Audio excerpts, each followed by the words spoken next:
Hello, and welcome to VOD of Consciousness with Sientir. I'm Sientir, and please check out my Patreon at patreon.com/Sientir to support me. Anyway, last time we were in the dungeon Sepulchre of Dragrimmar, which is very dwarven themed, and this time we are still in the Sepulchre of Dragrimmar. We are on the first floor, I think. Okay, I think I need to go over there where it says Gate of blah blah blah.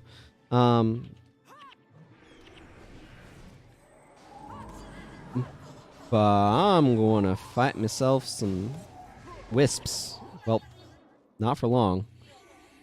And continuing to enjoy the Great Designer search for Magic the Gathering, by the way. It's kind of coming towards a conclusion, but it's been really interesting. There's been a lot of considerations there that are really good. Oh, that guy moved. To make. So I've really been enjoying it and appreciating how much I can learn from it. It's always a good idea, as if you're in game design, vocal minority is annoying, to find ways of learning about it. And something like what the Great Designer Search is a great way of doing those. Oh my goodness, my entire bar is like half disabled. Yeah, I can't use like more than 3 skills right now. Oh, well, now I can. Because vocal minority, but... they made some preventative hexes because otherwise there's not a whole lot of interplay with Shouts or Chants. Ooh, Solich is strong. I'm starting to feel pretty hungry, which is distracting me a little bit. We'll be doing a little bit better in this area, though, because this area has fleshy enemies, which helps a lot with doing anything. Oh, temporarily gain plus 20 armor. That's nice. I would have liked anything that gave me more points, but sure. Where do you think you're going, Imp? I don't know what's going on here. I think I need to click on this. Proof of kinship. And now there's a bunch of ice elementally guys. I think we end up going through there, but I honestly don't remember. It's been a really long time since I've been in this dungeon.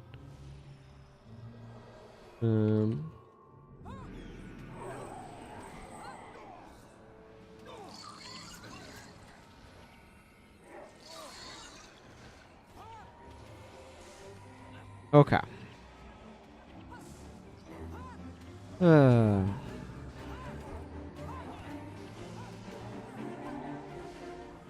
So, I feel like I'm supposed to have something that I should be talking about, and my brain's kind of blank at the moment. And full of very loud music.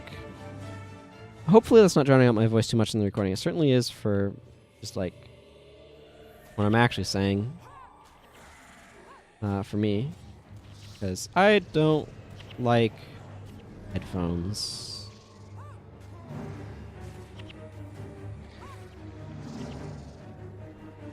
Vocal minority is almost done, so that's nice. Okay. Oh, there's the Gate of Duty. I need to go click on that. Let's see. I know I have a bunch of topics I had written down. Like, I could talk about some of the other things that I'd been talking about. But, oh, this is the Gate of Duty. How do I open the Gate of Duty? There's the Proof of Kinship. I forget how to navigate this place, is what I'm saying. Oh, yeah. Huh. This, I was just looking at my list of potential topics. This is something that's actually useful to talk about.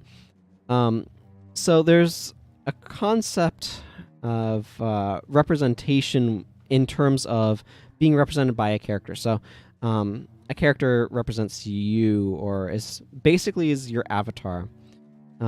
This is a concept that shows up in games a lot, where people are trying to make a version of themselves or whatever. And the way that I tend to approach stuff is more as characters. I don't tend to try to create representatives of myself. I say this just because this is how I function. So, it affects how I understand certain concepts because of that, I guess, way that I operate.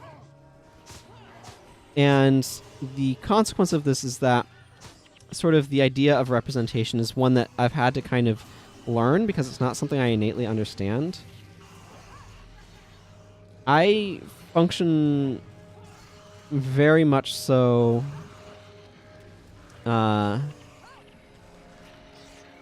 in sort of the, what's the phrase I'm looking for? The paradigm that, wow, that was a nice meaty hit.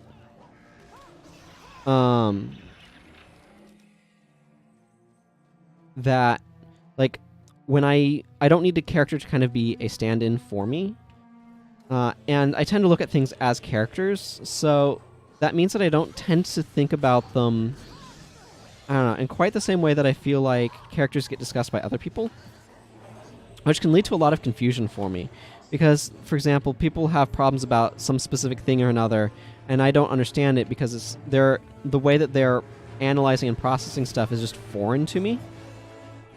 Anyway, I just thought I'd kind of bring this concept up. So, like, for example, all of the characters I have in this game, none of them are representing me.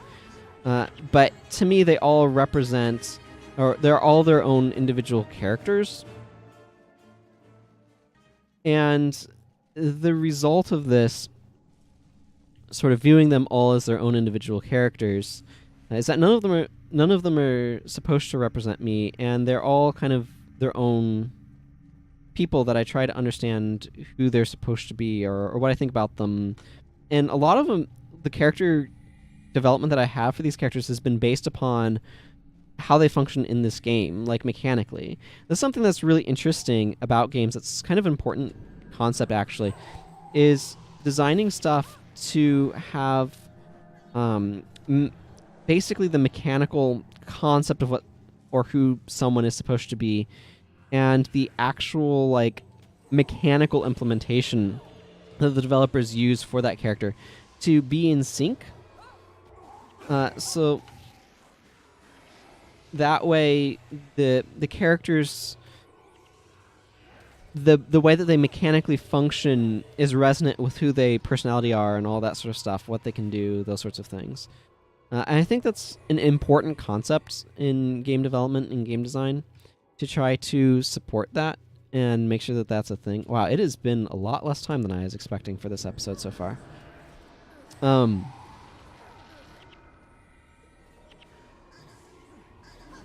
want to take care of the Shattered Elemental,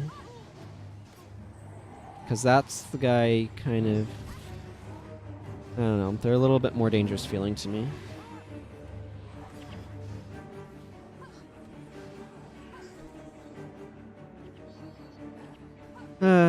Anyway. Just game design concepts, I guess, and a little bit about my personality, too. I feel like I need to go around these outside edges. Kind of get to what I'm trying to do. Wait, was the Fragment of Antiquities the thing that I needed to defeat the whole time? I don't remember. Well, I want to do something about all these whirling wisps, because they're dangerous. Okay, I just got interrupted. I actually really like the system of interrupts in this game. I think they're very interesting. And I think from a design standpoint, it's a really cool idea. Yeah, this might be the boss I needed to beat for the one quest. Yeah, anything you can do just updated. I'm still gonna go to the depths of this dungeon, though. Because, why not?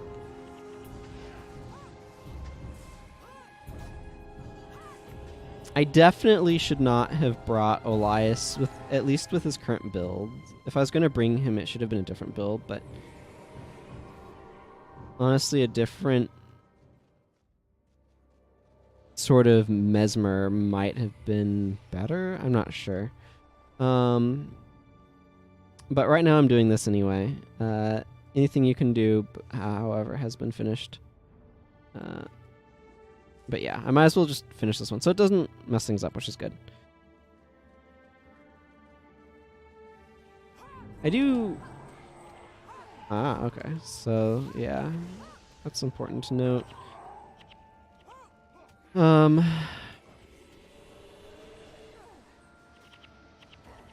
Okay, cool. Cleared out those guys. There's the Gate of Kinship. Maybe there was something through here that we needed to get to. A bunch of oozes. There's the proof of duty. Need to get to that.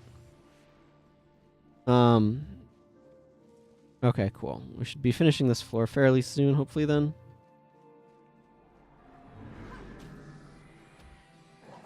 Whale of Doom has gone through a number of changes. I think it's an interrupt now, but at one point in time, it like set all of your attributes to 0 or something. I'm actually not sure what it's doing now that I think about it.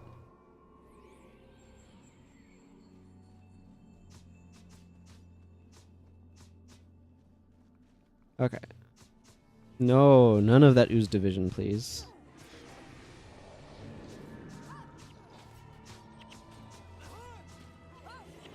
Where'd all my energy go? Sometimes I ask myself this question, and I guess it went into shouting at things that they move like dwarves and stuff. This is actually a weird problem with Paragon, just design-wise. This is something to think about. Is that the reliance on Go for the Eyes for energy management, like basically adrenaline shouts for energy management, means that it was really important to make sure that there's a useful variety of energy shouts and chants to use. And the problem is there really isn't. There's Go for the Eyes, which you see me using all of the time on this character. Technically, there's Anthem of Envy, but it's a bit awkward. And then otherwise, there's a lot that are just energy-based. And like, there's Go for the Eyes. But if you look at a lot of these, like, there's Anthem of Guidance and Crippling Anthem, which are both okay, but neither of them are spectacular, which is really sad for some elite skills. I have caught myself up on stuff. If you look under Leadership, there's, like, Anthem of Flame, but, like, a lot of these do not use Adrenaline. There's Natural Temper, which is not a shout or chant. And under Motivation, it's also really badly distributed here. There's some elites. The Power is Yours is just like a really... This is pure energy management. It's not very good one at that. It effectively gives all allies with an earshot 1 energy. That's what 3 seconds of plus 1 energy regeneration is, which is about where you can get it to. This is just 1 energy. It's just not very good. And then a lot of these are, except for like some awkward stuff here. The next time each ally with an earshot uses a chant or shout, they're healed by 34. Like, you have to really build around that. A lot of the Paragon stuff is just really impossible to use. This is actually pretty decent. This one's really bad. Man, just so many of these are just so bad. It's unfortunate. This one's actually kind of okay. If you have a bunch of sickness going on, like, it would help my monks with their energy management potentially. But kind of what my point is that the design of the Paragon and then how it kind of interacts with stuff is just really awkwardly done. And it doesn't reflect the reality of how they work very well. So you're left using things like Go for the Eyes on every single Paragon because there's not an alternative. And this is kind of indicative of a bad design philosophy, in my opinion, of one that fundamentally misunderstands how things are going to be built. Yeah, so it's something that I find really frustrating, and I don't know why or how it happened. I don't know what the decision, that like the meetings were where that was decided, what they were like, or any of that sort of stuff, but it's just, it frustrates me. So here we're at the Sepulchre of Dragrimmar, level 2. And here you can see there's the Remnant of Antiquities, which is just the final boss we're going for. I think this zone is actually fairly small. Oh, okay, I can go talk to Dwarf Guy and get some upgrades. The good news is we're going to be able to get a few minions. The bad news is friggin' Olias' build is entirely dependent upon there being fleshy enemies, and I had not been realizing how few there actually were in this area, so that's unfortunate. Although it looks like this level is a bit more proliferated with them.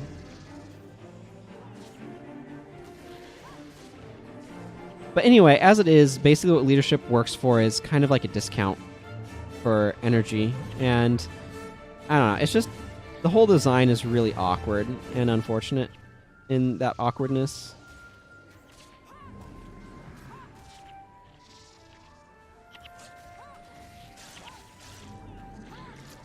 So that's just kind of what I'm getting at.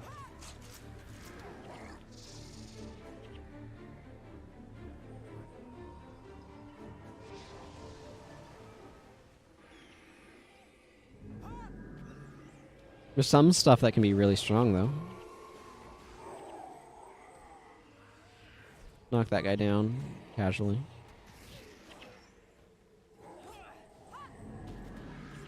And like, yeah, my bag's full. Okay, that's fine. We just beat this fast enough and it won't matter.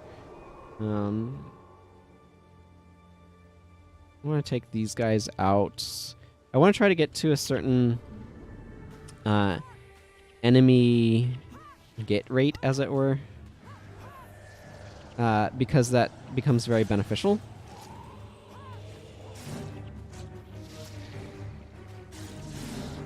I kind of want a fire damage spear for reasons.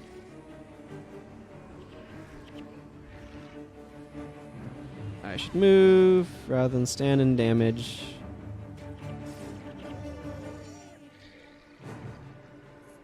Okay. So, I'm debating about... I guess I can take out this group of enemies and then maybe call it an episode here.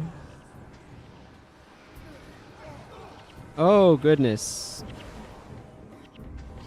We are under all sorts of DPS.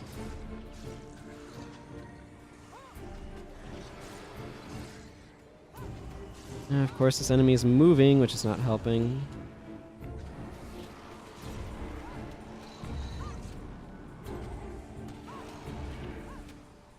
Okay, it looks like we might have stabilized.